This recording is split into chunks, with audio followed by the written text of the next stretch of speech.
My dear students, welcome. Here I am Prosenjit.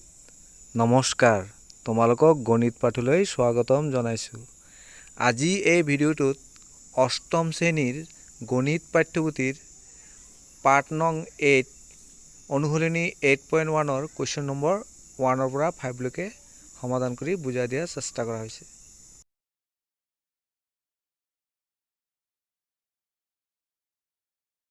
মৰমৰ ছাত্ৰ-ছাত্ৰীসকল, আজি আহা তোমালোকৰ গণিত পাঠ্যপুথিৰ অধ্যায় 8 পৰিমাণৰ তুলনা এই পাঠত থকা 8.1 গণিতসমূহ আমি আজি শিকিবলৈ যত্ন কৰোঁ। অনুশীলনী 8.1 এই গণিতসমূহ কৰাৰ আগতে আহা আমি কিছু কথা জানি লওঁ। কিনা দাম, কোনো এটা বস্তু আমি যদি কিনো, যি দামত কিনো সেইটো হ'ল কিনা দাম। ইংৰাজীত কোৱা হয় কষ্ট প্ৰাইচ, CP। সেইদৰে বেচা দাম, দোকানীয়ে কোনো এটা বস্তু যি দামত বেচে সেইটো কি বুলি কয়? বেচা দাম। ইংৰাজীত কি কোৱা হয়? চেল প্ৰাইচ বা SP। যদি SP মানে চেল প্ৰাইচ, মানে বেচা দামটো যদি কিনা দামতকৈ বেছি হয় তেতিয়া লাভ হয়। তেতিয়া লাভ বা প্ৰফিট উলিয়াবলৈ সূত্ৰটো কি? SP minus CP। আৰু যদি CP মানে কষ্ট প্ৰাইচ মানে কিনা দাম, কিনা দামটো যদি বেচা দামতকৈ বেছি হয় তেতিয়াতো লোকচান হ'ব। ধৰা হ'ল এটা কলম 10 টকা দি কিনি 8 টকা বেচিছে, তেতিয়া লছ হ'ব, তেতিয়া লোকচান হ'ব। লোকচান বা লছ আমি কিদৰে উলিয়াব লাগে? কষ্ট প্ৰাইচৰ পৰা চেল প্ৰাইচটো বিয়োগ কৰি দিব লাগে। সেইদৰে আমি লাভৰ শতাংশ মানে প্ৰফিট পাৰ্চেণ্টেজটো কিদৰে লওঁ? যদি ডাইৰেক্ট ইয়াত প্ৰফিটটো দিয়া থাকে তেনেহ'লে ইয়াত প্ৰফিট পাৰ্চেণ্টেজটো লিখিলে হ'ব বাই CP, মানে কিনা দাম কষ্ট প্ৰাইচ ইনটু 100%। আৰু যদি দিয়া নাথাকে, যদি বেচা দামৰ কিনা দাম দিয়া থাকে তেতিয়াহ'লে SP মাইনাছ CP বাই CP ইনটু 100%। লোকচানৰ শতাংশটো যদি উলিয়াব লাগে, L মানে লছ পাৰ্চেণ্টেজ, তেতিয়াহ'লে CP মাইনাছ SP বাই CP ইনটু 100%। তাৰমানে আৰু যদি লছটো ডাইৰেক্ট দিয়া থাকে তেনেহ'লে লছটো লিখিলোঁ হ'ল, লছ শতাংশটো তলত CP হ'ব। সেইদৰে বেচা দাম যদি SP মানে চেল প্ৰাইচ, বেচা দাম যদি উলিয়াব লাগে, যদি প্ৰফিট পাৰ্চেণ্টেজটো দিয়া থাকে তেনেহ'লে 100 প্লাছ প্ৰফিট বাই 100 ইনটু CP হ'ব। আৰু যদি লছ দিয়া থাকে তেতিয়াহ'লে কি হ'ব? 100 মাইনাছ লছ পাৰ্চেণ্টেজ বাই 100 ইনটু CP। এইটো তাৰমানে বেচা দাম, মানে বেচা দামৰ ক্ষেত্ৰত প্ৰফিট দিয়া থাকে, প্ৰফিট পাৰ্চেণ্টেজ দিয়া থাকিলে এইটো ফৰ্মুলা, আৰু লছ পাৰ্চেণ্টেজ দিয়া থাকিলে এইটো। তাৰমানে প্ৰফিটটো প্লাছ হ'ব আৰু যদি লছ থাকে তেতিয়াহ'লে মাইনাছ হ'ব ইয়াত। আৰু কিনা দাম যদি উলিয়াব লাগে তাৰমানে কষ্ট প্ৰাইচটো, তেতিয়া প্ৰফিট থাকিলে 100 বাই 100 প্লাছ P, মানে প্ৰফিট পাৰ্চেণ্টেজটো ইনটু SP। আৰু যদি লছ দিয়া থাকে তেতিয়াহ'লে কিনা দাম কি দিব? 100 by 100 minus loss percentage into SP, মানে চেল প্ৰাইচ। অনুশীলনী 8.1 আছিলে প্ৰথম অংকটো, 1 নম্বৰটো। এটা ঘড়ী 250 টকাত কিনি 260 টকাত বিক্ৰী কৰা হ'ল। লাভ কিমান হ'ল আৰু শতকৰা লাভ কিমান হ'ল? ইয়াত দেখাই গৈছে যে 250 টকাত কিনি 260 টকা বেচিছে, তাৰমানে কিনা দামতকৈ বেচা দামটো বেছি, তাৰমানে এইটো কি হ'ল? লাভেই হ'ল। এতিয়া লাভটো আমি কিদৰে উলিয়াব লাগে? আহাচোন কৰোঁ সমাধান। ইয়াত কিনা দাম কিমান দি আছে? কষ্ট প্ৰাইচটো 250 টকা, আৰু বেচা দাম মানে চেল প্ৰাইচটো কিমান দি আছে? 260 টকা। ইয়াত তো কি আছে? চেল প্ৰাইচটো কষ্ট প্ৰাইচতকৈ বেছি আছে, সেইকাৰণে এইটো লাভেই হ'ল। তো লাভ আমি কিদৰে বা প্ৰফিট কিদৰে উলিয়াব লাগে? আমি জানো যে ফৰ্মুলাটো SP মাইনাছ CP, মানে বেচা দাম মাইনাছ কিনা দাম। তো বেচা দামটো আছিলে 260 টকা আৰু কিনা দামটো আছিলে 250 টকা। 260ৰ পৰা 250 বিয়োগ কৰিলে আমি কিমান পাম? 10 টকা। এতিয়া আমাক উলিয়াব দিছে আকৌ শতকৰা লাভ কিমান হ'ব। শতকৰা লাভৰ ফৰ্মুলাটো কি? ওপৰত কি লিখিব লাগে? প্ৰফিট যিটো লাভ, আৰু তলত কিনা দাম ইনটু 100%। তো লাভ কিমান হৈছে? 10 ৰুপিজ, 10 টকা। আৰু কিনা দাম কিমান আছিলে? কষ্ট প্ৰাইচ কিমান আছিলে? 250 টকা। তলত 250 হ'ব, পূৰণ 100%। এতিয়া আমি কি কৰিম? এইটো তলত আছে, এইটো ওপৰত শূন্য কাটি গ'ল। আমি জানো যে 25 আমি 100ক 25 হৰণ কৰিব পাৰোঁ, কিন্তু 4 25 100 একে ইজিতে হৈ গ'ল। তাৰমানে কিমান হ'ল 4%, শতকৰা লাভ 4%। নাম্বাৰ 2টো আছিলে এটা কলম 60 টকাত কিনি কিমান টকাত বেচিলে 15% লাভ হ'ব।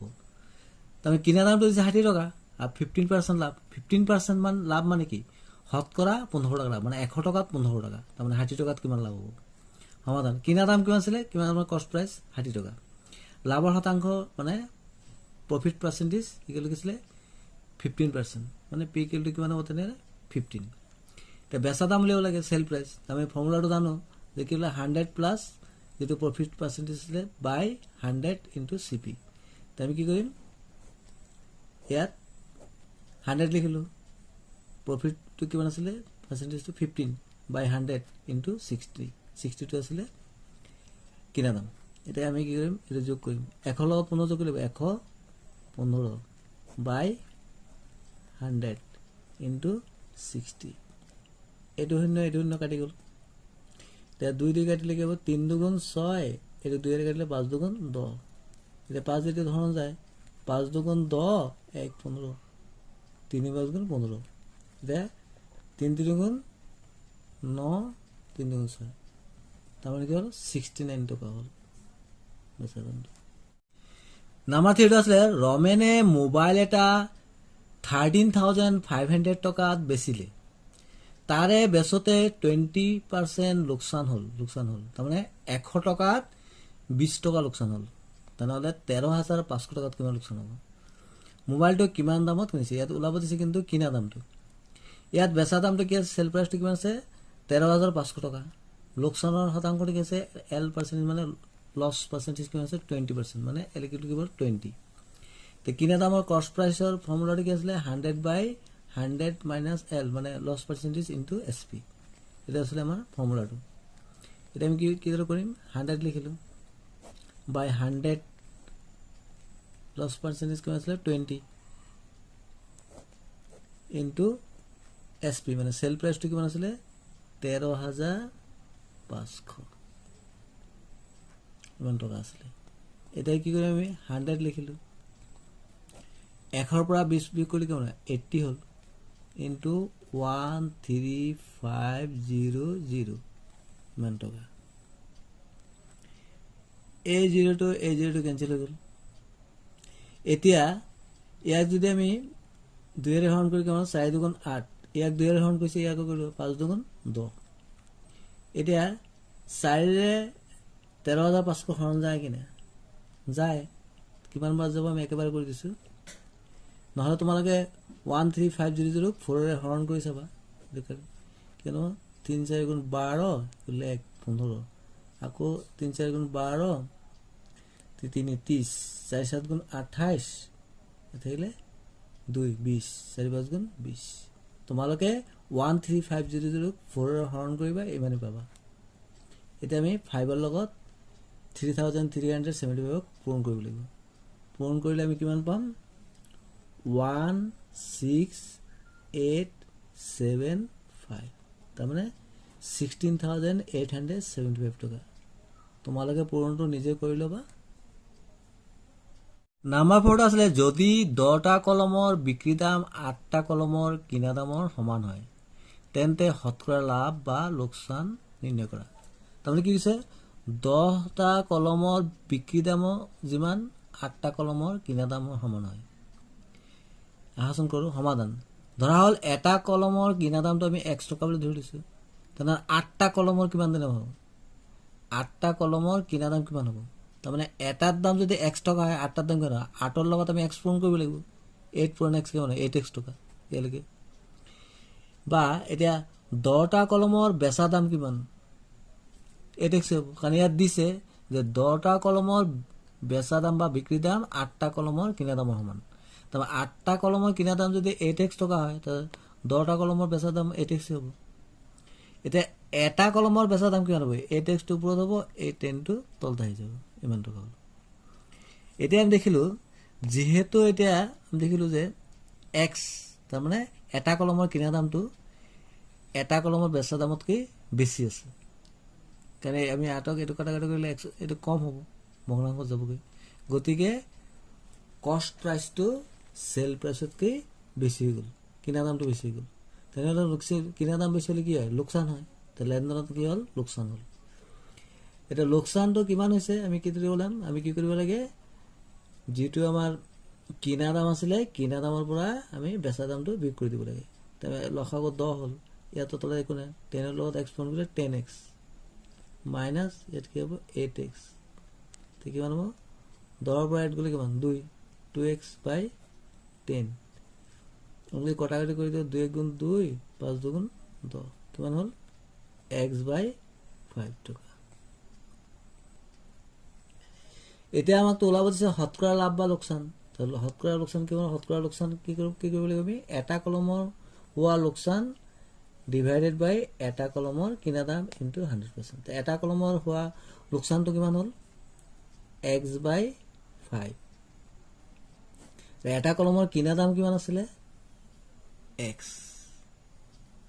লিখিম ইনটু 100%। এতিয়া আমি কি কৰিম? ইয়াত কি কৰিব লাগিব? যিহেতু এইটো x বাই 5, এইটোতো উল্টাই যাব, এইটো তলততো 1 আছে, তো 1 বাই x হ'ল ইনটু 100%। এইটো কি হ'ব? আমি কি কৰিম? এই তলত আছে এই এক্সটো, এইটো ওপৰত আছে, কাটি গ'ল। 5 দিয়ে কটাকাটি কৰিব, 5 দুগুণ 10 শূন্য, তাৰমানে কিমান হ'ল? 20%। উত্তৰটো কি হ'ব?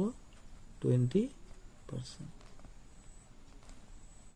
নম্বৰ 5টো আছিলে 5,000 টকাত কিনা চাইকেল এখন 12% লৈ বিক্ৰী কৰা হ'ল। তাৰমানে 100 টকাত 12 টকা লাভ। তাৰমানে 100 টকাৰ বস্তুটোৰ বেচা দাম কিমান হ'ব? 112 টকা। চাইকেলখনৰ বেচা দাম উলিয়াব লাগে। আমি এইদৰে কৰিব পাৰোঁ, ইজিতে কৰিলে, যে 100 টকাৰ বস্তুটোৰ বেচা দাম কিমান? 112 টকা। তেনেহ'লে 1 টকাৰ বস্তুটোৰ বেচা দাম কিমান হ'ব? আৰু 5,000 টকাৰ কিমান হ'ব? নহ'লে এইদৰে কৰিব পাৰি, সমাধান এইদৰে কৰোঁ। কিনা দামটো কিমান আছিলে? কষ্ট প্ৰাইচটো 5,000 টকা। লাভৰ শতাংশ পি পাৰ্চেণ্টেজ কিমান আছিলে? 12%, বা পি ইকুৱেল টু কিমান হ'ব? 12।